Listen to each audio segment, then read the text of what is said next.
just 1 year into Made by Mitchell, he had considered closing the brand due to slow sales and the fact that it backfired that he launched at Beauty Bay. We have another Black-owned beauty business that just launched. It is called Chalk Factory. It is owned by 25-year-old Corey Broaddus. The transparency from The Ordinary is usually pretty clear. Usually they're very straightforward about what they're doing and why they're doing it. Now there is a perfume company that has produced and put out lickable perfume. It is, to be fair, marketed for freaky deaky use. But that doesn't mean you have to use it for freaky deaky use. You could use it for anything that you want that's advertised. 2025, it is hard to present evidence that on the whole, as a whole, influencer brands are doing very, very well. I'm not talking about singers, actors, sports stars. I'm talking about people who have become famous for their online presence. For example, Laura Lee announced recently that she's closing down Laura Lee Los Angeles. Back in early 2024, Jaclyn Hill and their parent company Forma Brands decided to close Jaclyn Cosmetics. We don't hear nearly as much about Manny MUA's Lunar Beauty anymore. We don't hear as much about Jeffree Star Cosmetics. Those brands that used to be those huge influencer brands, Nimya by Nikki Tutorials. It seems like they are not at their peak is all I'm saying. I'm not saying that they don't sell any products. It's just they don't seem to be thriving. And that's just from an outside perspective. I don't know their numbers. It just feels that way. Of course, there are influencer brands that seem to be doing pretty well, but they seem to be the influencers that aren't these mega influencers. So for example, Ali Glein's Ravi Beauty seems to be doing well. And JENLUVS Singe Beauty seems to be doing well. Marlene Estelle's Marstay seems to be doing well. Lisa J's BK Beauty is freaking crushing it. We do have another brand that is influencer based that seems to be absolutely crushing it, and that's Made by Mitchell. In an article in Business of Fashion that was published last week, they said that just 1 year into Made by Mitchell, he had considered closing the brand due to slow sales and the fact that it backfired that he launched at Beauty Bay. They called it the cannibalism of the brand. So essentially what happened with Made by Mitchell is he was selling on his website and sales coming in, sales coming in, sales coming in. So he expands over to Beauty Bay. The sales from his website started going over to Beauty Bay. And when you sell at a retailer, that retailer has to take a cut of your profits. So because he was selling at this retailer, he was earning less per product selling at the retailer than he was on his own website. And essentially it was killing the brand because the sales were high, but they weren't high where he was making enough to invest further into the brand. They were high where, it was probably closer to cost, but there was something that saved the brand, something that gave him back those sales directly through his website. And that was TikTok Shop. Made by Mitchell was one of the first brands to truly and really, beauty brands at least, to really and truly embrace the TikTok Shop. And that brought customers back to the Made by Mitchell website, which saved the brand. He tells a story down in the article down below where essentially in about a month, they would get like 20 orders to the Made by Mitchell website. When they first started on TikTok Shop, the very first live stream, they had 20 orders. So to have 20 orders in one day versus 20 orders in an entire month, he knew he was onto something and he kept going with it. And as a result, in July of 2024, Made by Mitchell became the first British company to make $1 million in a single day on the TikTok Shop. 2025 predictions are for the brand to reach around $57 million. But here's the kicker on that is about half of his sales do come from the TikTok Shop. And we know, at least here in the US, that our participation in the TikTok Shop may eventually come to an end. The extension that President Trump put on the TikTok ban only lasts until early April. So it's not over. It's not over as far as our ability to possibly access the TikTok Shop in the US. Of course, he has plenty of customers from all over the world, especially in the UK, but not having the US customer base could hit the brand. So to combat this is very, very smart. Made by Mitchell is looking at brick and mortar retailers. Last summer, they launched in 95 branches of the UK drugstore Boots, and the brand is set to make its US debut this year. Now, Mitchell isn't saying who the retailer is. He's not spilling that, but there have been a little bit of clues here and there that it's Ulta Beauty. And if this is the retailer, I think that's going to be fantastic for him. I think that this is going to fit in beautifully in Ulta stores, and I wish him nothing but the best. I hope that it's Ulta. I will let you know if it actually is. We should hear some news pretty soon. I have some other news for you. It's a happy day in the product report. We have another Black-owned beauty business that just launched on February 14th, which is very fitting for the name. It is called Chalk Factory. It is owned by 25-year-old Corey Broaddus, and in a press release, they stated that it is inspired by Corey's struggle with lupus and online bullying, turning her experiences into a brand promoting self-love, inclusivity, and representation. When asked about the name, Corey said, "When I was a little girl, my dad called me Chalk because I was sweet and chocolate colored. The nickname was a symbol of love and acceptance, and I've poured that same energy into Chalk to create something that celebrates you just as you are. This isn't just a beauty line, it's a movement of self-love and self-expression." I should mention here that the dad that she speaks of is Snoop Dogg. But to also mention, I have not seen any evidence that Snoop Dogg helped her with this. We don't know. We don't know if he's financially invested in it. I would imagine that he is, but I haven't seen anything about whether she has any investors in starting this brand. Now, the website is absolutely gorgeous. She doesn't have a huge range of products to start off with, which I think is really smart. She's focusing on lips. There's pigmented lip glosses, there's lip pencils, lip scrub, and lip mask. They're priced between $21 and $26 for each product. They are available now on her website. And in addition to the brand, Corey is also launching the Chalk Foundation later this year. She said that she is going to, through this foundation, focus on promoting self-love, mental wellness, and empowerment. And the foundation will support individuals and families struggling with societal pressures, financial challenges, and health-related issues. She said about the foundation, it was established to help kids from low-income families, single parents, and individuals facing health challenges. We want to offer real support in a world where inflation and systemic inequalities are leaving so many families behind. This sounds like this brand is off to a fantastic start, and I wish Corey nothing but the best. I'll keep an eye on new launches, and if there's any news, I'll let you know. One thing that I have learned about The Ordinary and Deciem that has always been true is that they are not afraid to discontinue something when they feel like it's not working. Hence was the path of the color cosmetics line over at The Ordinary, which they discontinued in 2022. It had launched in 2017, and people were real excited about it when it launched. It had a 25,000 person wait list, and everybody lost their minds over it. There were actually two foundations. There was a serum foundation and a more full coverage foundation, but they ended up discontinuing all of their color cosmetics in 2022. But one of the products has officially come back, and that is the Serum Foundation. They had originally launched with 21 shades. They extended it to 36. The 36 shades are all back. It does have a nice gradient. They are labeled warm, cool, red, and neutral. It is a fluid serum-like texture and natural skin medium buildable coverage finish with a price point that we just don't see right now. We don't see it. It's $7.50. That's about $1 more than it was when it was discontinued 3 years ago. There is an issue, however, that customers are seeing with this launch in that The Ordinary is saying that it's a limited release. There is a person named Yasmin that commented on Trend Mood's post, and I feel like this is summed up beautifully. She says, "No, because limited release makes me not even want to buy it, because if I like it and then can never buy it again, why would I even let myself fall in love with a product then?"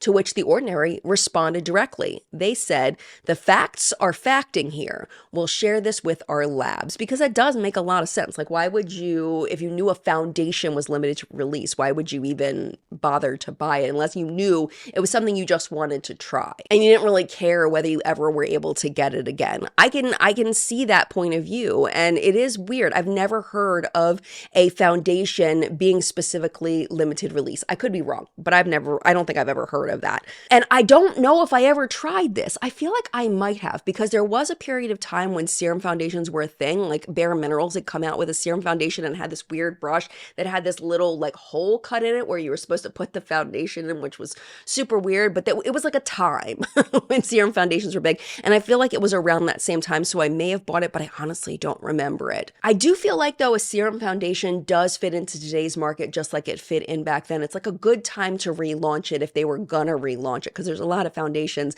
that are more like coverage and more serum-like launching right now. So it does make sense. Honestly, if I'm gonna be real with you, I think that it's not a limited release. I don't think that it is. I think it's a test release, which is different. I think that they're looking to see if there's enough interest in it, and if there is, they'll make it permanent. And the reason why I think this is because the article down below from Refinery 29, they had asked The Ordinary if they were going to release more shades to make more of a gradient, and they said that they would if the product was well received. And that does not sound like a limited release to me, which is fine. Like, I get it, these kinds of things happen, but the transparency from The Ordinary is usually pretty clear. Usually they're very straightforward about what they're doing and why they're doing it. So I don't understand why they don't just say, hey, we're going to release this foundation, and if y'all love it enough, we'll keep it, we'll extend the shade range, but if y'all aren't into it, we're just going to discontinue it and it'll be a limited release. Like, I don't understand why they don't just say that up front, because it sounds like that's what they're saying to Refinery 29. I mean, I could be wrong. It could be because Nicola Kilner's not there anymore. I don't know. But either way, I will be watching this because I'm very curious to see what's going to happen. Have you ever gotten a gourmand perfume and you've smelled it and you've just been like, oh my gosh, I wish I could eat this?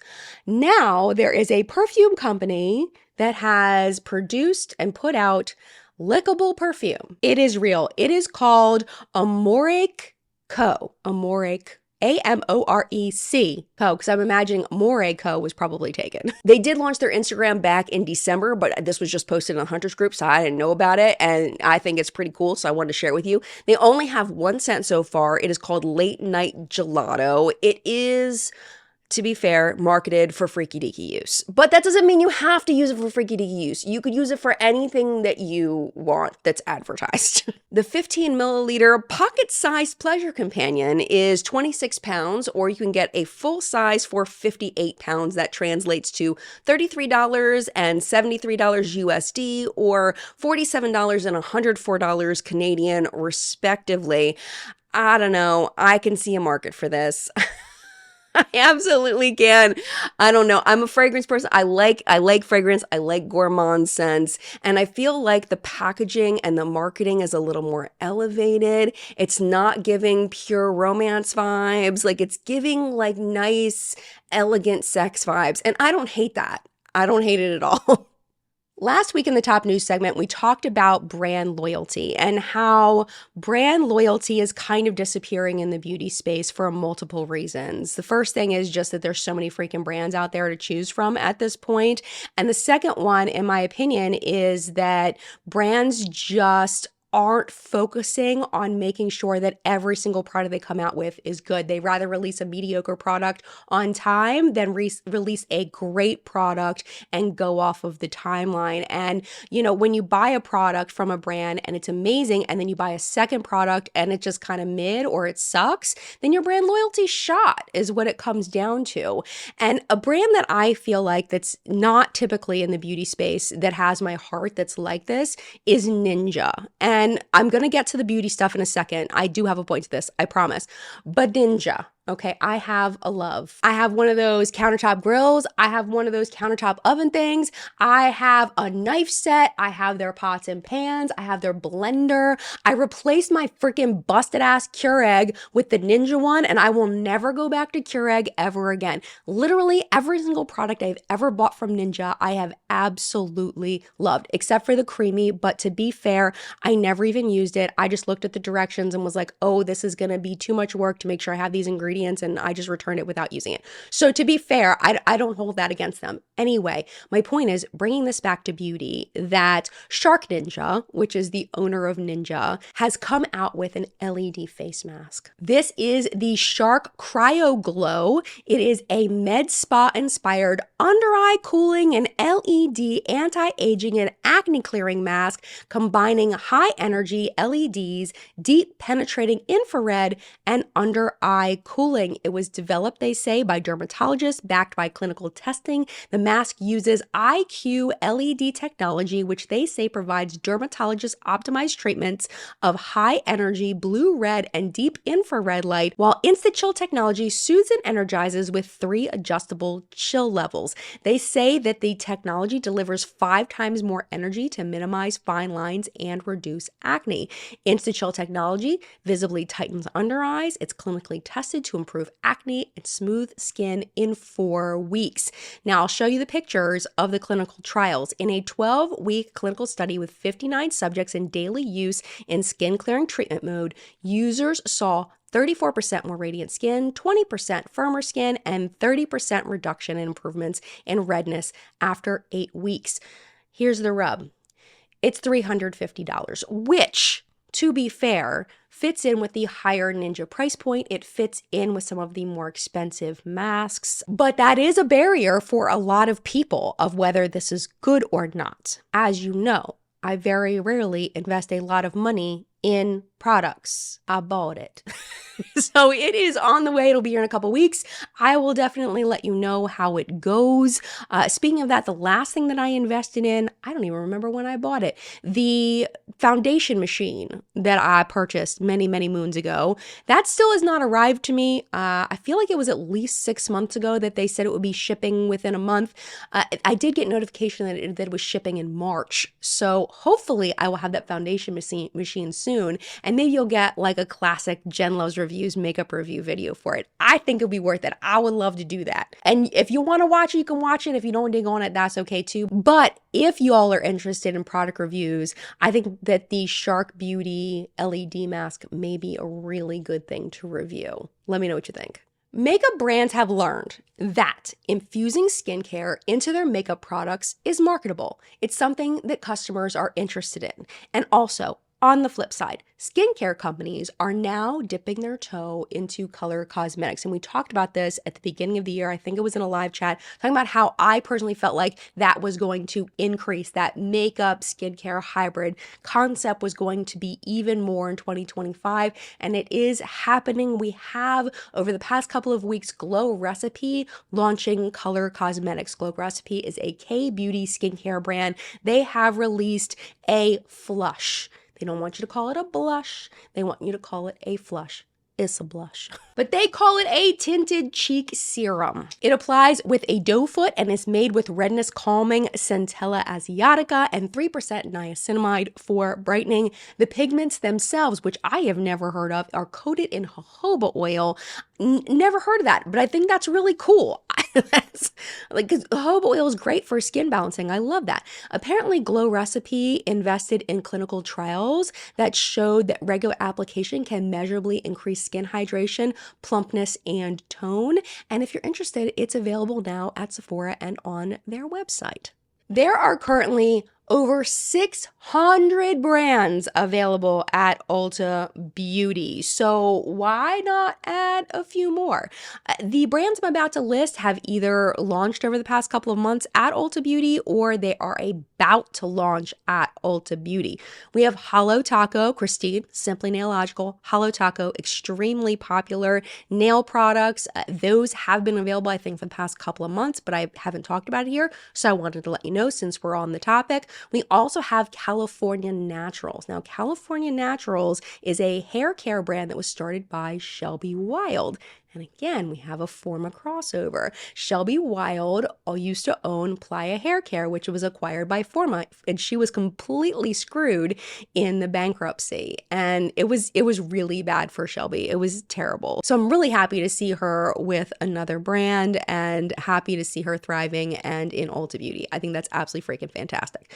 We also have Daisy, which is a Gen Alpha focused fragrance and body care line. Looks super cute. Supposedly it's doing really well so far. We have the Joyous Sexual Wellness products, including the $395 V-Fit red light intimate wellness device. I would love to know the science behind that. Like, what is happening there? Like, okay, alrighty. We also have the $45 Let's Spin Intimacy Gel. Love the names. At least I love the name. I don't know anything about this stuff, but I love the names. We also have Milk Makeup that is launching at Ulta Beauty, Pharmacy, Tatcha, I believe, just launched. And then we have Sacred by Beyonce that is launching there on April 6th. So many new products. Some of them I'm sure will start just online. You can head over to the Ulta website now and see which ones are currently available. Another new brand that I wanted to mention that just launched by a very young person is Tilt Beauty. The focus of Tilt Beauty is on inclusivity for people with disabilities, with packaging that is aimed at making beauty products easier for everyone. The brand was founded by 21-year-old Erin Glazer. She was diagnosed with psoriatic arthritis, and because of this, she has found traditional makeup is difficult to use. So the brand features an easy opened tear strip for hassle-free unboxing. Braille is included on each box to enhance accessibility, and across the website and packaging, they use the Braille Institute's Atkinson hyperlegible font to improve readability for those with low vision. Right now, there are only 2 products available from the brand, the Lashscape Mascara and the Grip Stick Hydrating Lip Treatment, $28 and $26 respectively. But there are refills. This is refillable packaging, so the refills are significantly less expensive. $18 for the mascara and $16 for the lip treatment. The mascara packaging is designed to be comfortable, easy to apply with an ergonomic grip, a custom shorter wand for more control, and a lash hugging brush. The lip treatment comes in a patented grippy case that's designed for easy application. Apparently, Tilt Beauty is the first beauty brand to achieve the Arthritis Foundation's ease of use certification, which is super freaking cool. The brand's formulas are also vegan, cruelty-free, and received the National Psoriasis Foundation seal of recognition. It's pretty neat. I have a question for you. Will frosty lips always be out? Or are they ready for a comeback? Well, Mob Beauty hopes that we are ready for a comeback. They just worked together with some of their community to create a collection of 4 frost lipsticks. I was so excited to see that Smita, who I met at Creators and Friends, was involved in this launch, and she actually created one of the shades, and it looks beautiful on her. Her socials are Glam Smitty, and I'm gonna go ahead and play you the video she created for the launch. Mob Beauty came out with their first frost lipsticks. Let's swatch them and try them on. We have M177, which was made in collaboration with the Mob community at the Burbank pop-up. Here's what it looks like swatched on the back of my hand. It's this really beautiful mauve toned frost. Next we have M176 Moonchild. This is the shade that I did in collaboration with Mob Beauty. Here's what it looks like swatched on the back of the hand. It's a really kind of deep, grungy purple frost. This is M174 Paradox, made in collaboration with Tegan Rice. Here's what it looks like swatched on the back of my hand, and here's what it looks like swatched on the lips. Next we have M175 Frostbite. This was made in collaboration with Not Another Hannah. Here's what it looks like swatched on the back of my hand, and here's what it looks like swatched on the lips. I know I'm biased, but I think that this is an absolutely beautiful range of shades to start with, and I can't wait to see people try these out. The lipsticks are $24 each, and they are available now. I am going to be honest with you, though. I am going to be honest. I think that Smita's looks amazing on her. However, I don't think as a mass that we are ready for frost lipsticks to come back. And I think the reason why is because it doesn't fit in with the current aesthetics and trends that people are wearing right now. And it doesn't enhance anything. You know what I'm saying? Like, it doesn't make your lips look fuller. It doesn't like do any of the things that I feel like people are looking to make their lips look like. It just looks loud for no reason. And I don't think that that is going to catch on, unfortunately. I think it would have been better to go like a slight shimmer route, or maybe even a finely milled glitter route, something like that, something that could make the lips look juicier and plumper instead of just shiny. You know what I'm saying? I don't think that we're ready for it. I don't think, not saying we'll never be ready for it. I just don't think we're ready for it yet. Maybe I'm wrong. Could I be wrong? Absolutely. I would love to know your thoughts. And if you love frost lipsticks, oh my gosh, go for it. Do your thing. Love your frost lipsticks. I just don't see this catching on for the masses. In the end though, I cannot stress how happy I am for Smita that she had this opportunity to work with Mob Beauty on a lipstick, and congratulations to Smita. I will link her socials down below for you. Speaking of cool opportunities, Morgan Turner had an opportunity while I was on break to work with Odin's Eye on a Valentine's Day collaboration, and I didn't get to talk about it, so let's talk about it real quick. Let's talk about the eyeshadow palette. It is a traditional Valentine's Day palette with a mix of pinks, purples, and natural tones. There's also a lip collection with 5 different lip products. We have 2 glow lip glosses, a matte lip stain, and 2 shine lip stains. Everything is available on their website now, including a bundle of the lip products by themselves, the eyeshadow palette by itself. The palette by itself is $43.90, or you can get the bundle of everything for $96.39. It is available now. In other makeup releases, let's talk indie brands. We have Blend Bunny's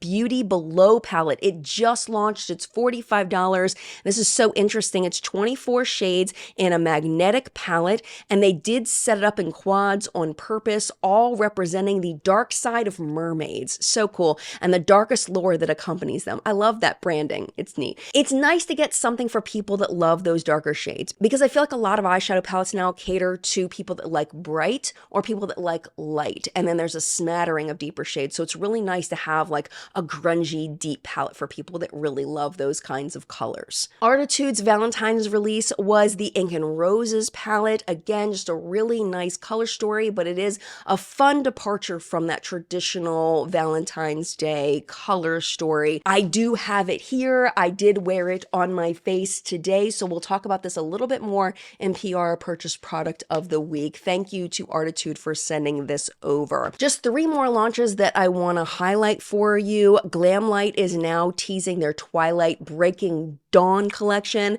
and I have to admit, it looks very cool. I mean, come on. I am in to see what this collection is all about. I was dying over the ColourPop Twilight stuff. To be fair, the 2 brands are working on collabs with Twilight, but for different movies. So they are going to be different. So it is a little bit weird that they're coming in so close to the ColourPop launch, but you know, it's whatever they set up in the contracts. All I know is I'm very excited to see what Giselle and her team have come up with for this collaboration. I will keep you posted. This is a really interesting release from L'Oreal. It is the Faux Brow Ultra Fine Double Brush Tip Brow Filling Pen. That is the full name. It's about $13. There's 8 shades. This is what they say. They say it creates naturally fuller brows. Its double brush tip effortlessly mimics brow hairs for a doubled look in one precise stroke. I mean, it could work. It really does remind me of the brow product that I used today that, again, you'll see in just a second from Benefit that they sent over.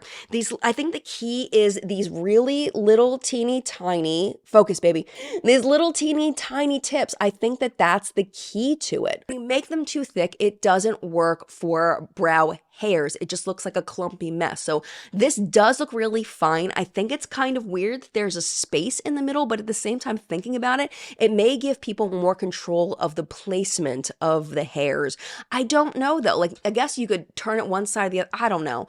I'm really curious about this. I've never seen a brow product that looks quite like this. The closest I've seen is that Benefit one that just came out not that long ago. But yeah, I'm super curious to see reviews on this. It is available on Ulta's website now. And then the final product I wanted to talk to you about is coming on February 26th to Sephora's website. It's the Super Goop Glow Screen Soft Radiant Drops Mineral SPF 40. They say it is meant to enhance the skin's natural radiance for visibly brighter, smoother, even skin and a blendable tint to minimize white cast. Now, the only thing that gives me pause about products like this is that when you have an SPF, you need to put a certain amount on in order to get the advertised SPF. And I'm wondering if with a product like this, if people are going to expect a 40 SPF and then not apply enough to actually achieve those results. That's the only thing that's giving me pause. But overall, I think the marketing of this is very on trend. I think that people are going to dig on this. I'm really curious to see reviews on it. All right, we have made it to PR purchase product of the week. Like I mentioned, we're going to talk about the Artitude Cosmetics Ink and Roses palette. I also have something very exciting to share with you. Milk Makeup was kind enough to send over early their Grip Tint Gel. I have this here in shade number 5. This launches on February 28th. They also sent over their lovely brush. So I'm going to apply this and give you a first impression review. I will tell you that they did send 2 shades over. 5 I feel like is perfect for me, and the shade 3 happened to be perfect for Phoenix. So that's going to be their very first complexion product that they've ever tried. I made sure to stress you don't need a foundation, but if you want to play with one and see what it is, it matched them absolutely perfectly because they have more of a pink undertone where I have more of a yellow undertone. Absolutely perfect. So we're both trying this. This today is a first impression, but I do want to show you how it blends, how it goes on, and what the coverage looks like. Hang tight, we're getting into it right now. Hello, let's go ahead and get ready. Starting with the Milk Makeup new upcoming Hydro Grip Gel Tint. You can see it is kind of thick, and when you put it on, it has a very smooth feel to it. I can definitely see where the gel marketing comes in. It does blend out very, very easily, and just with the amount that I applied, which isn't a lot, I got a nice light to medium coverage, probably leaning a little more toward light because I didn't put on a ton. And you can see it really does cover up my redness really well. It's a very pretty finish. It's a satin finish. It's not super shiny, but it's definitely not matte. It definitely leans more toward the shiny side, but it's not too shiny. Overall, I just really love this finish. Off camera, I'll put on my Suva Beauty eye primer, RIP, such a great eye primer. My Typology concealer in shade 2, and the Benefit Mighty Fine brow pen that I just showed you in shade 5, the one with the little pointy tips. I feel like a fluffy brow today, so we're gonna do the Too Faced Fluff and Hold Brow Wax. And there it is, yay! I love the magic of editing. The second major product I wanted to show you is the Artitude Cosmetics Ink and Roses palette that launched for Valentine's Day. This is my first time using it, but just like every Artitude Cosmetics palette, I had a really good experience with it. We're going to start with the shade Petal, which is a cool toned mauve, and it's just really easy to apply. I'm using a Sigma brush here, and it's just a good solid matte. It doesn't get stuck anywhere as I'm trying to apply it. It doesn't blend away the more I blend. It's perfection. It also builds really nicely, which I love. Second shade for the crease is Thorn. It's very deep, so because of that, it is, of course, a little bit more difficult to blend than the Petal shade. Takes a little bit more work, but again, it really blends easily, and it blends into Petal very nicely. I was able to achieve a pretty nice gradient pretty simply. It didn't take me long at all. Now for the lid, I wanted a little more shine, I wanted a little more sparkle today, so we're using the shade Blossom, which is this sparkly, purpley pink duochrome foiled goodness. Loving that, loving that. And it goes so well with the shades Petal and Thorn. You can tell that these were made specifically to go together. To brighten up the inner corner, I'm going in with a Singe Beauty brush with the shade Parchment just to kind of blend that inner corner, brighten it up just a little bit. This isn't a super pigmented cream shade, which I don't hate. I wish it had just a little bit more punch to it, but it blends really nicely, but because of my skin tone, it does blend away just a little bit. So for me, because of my skin tone, it's just for slight brightening. And then back into that Thorn shade for the lower lash line. I like to just go from the center outward. I feel like it makes my eyes look so much bigger than if I go all the way across. And I just want to take a second to show you the shimmer shades that are in this palette. So I just swatched them by themselves. My favorite is the shade Whisper, just because I love that color. It's gorgeous. Off camera, we are jumping in with the Hidden Dash eyeliner, the Milani highly rated mascara, which is my current fave right now, and a pair of Angela Bright's bright lashes. These are some of her half lashes. I actually still really love the ColourPop Stranger Things blush. It's kind of weird that it changed color in the pan, that the pH thing like stayed in the pan. I think that's odd, but it is really pretty on the skin, so I keep using it. My current favorite stick bronzer in Chocolate Souffle by Too Faced. I freaking love this formula, and I have been obsessed with this ColourPop lip combo from the Twilight collection. The lipstick is in the shade Jake, and the lip pencil is in Hello Biceps. And there it is. There is pretty much the finished look. I did want to take it to the next level. It's kind of a goofy choice. I really wanted to use the shade Whisper, so I dotted it on my lips. I actually hated it. I thought it was too shiny and there was too much blue coming through and really didn't like it, but I do like the juiciness that it provides, so I decided to go with it anyway and use my In Beauty Project lip gloss in Pina Colada that smells amazing and it feels good on the lips, and it did calm it down a little bit and made it more wearable than the choice that I made. It's pretty. I like it. I'm happy. Take the hair out of the bare ears, and this is the finished look. Got a little wildness going on my right side, but that's okay. That, my friend, was What's Up in Makeup, the product report this week. Thank you so, so much for watching. And of course, as always, thank you to the What's Up in Makeup Facebook hunters. Their names are scrolling below me. Thank you for all of your submissions this week. I appreciate you so much. I did switch up the format just a little bit. I'm leaning heavier into the stories rather than really focusing on the debt of the different makeup releases. I'm curious to know what you think of leaning that direction, like still talking about some makeup releases, but leaning more toward the stories. Let me know what you think and whether you like it or not. I can always change it back. I might change it from week to week. I don't know. I guess it just depends on what's out there and what seems appropriate, which way that I'll go. But I would love your feedback down in the comments down below. What did you think of that? And with that being said, I would love to know if you would like to hang out a little longer, because I'm inviting you. I would love if you would stay and not go. I understand if you gotta go, but if you want to stay, YouTube should be recommending a couple videos over here for you to watch. On the bottom, I'm going to put the video that I did last week, which is my interview with Michelle Wong from Lab Muffin Beauty Science. Fantastic video. If you are interested in ingredients and misinformation, I will put that there. YouTube's going to pick the top one based on your current viewing history. But if you gotta go, I get it. It is no problem. Thank you for hanging out as long as you did. And mad love to you. I will see you in a video very, very soon. Bye!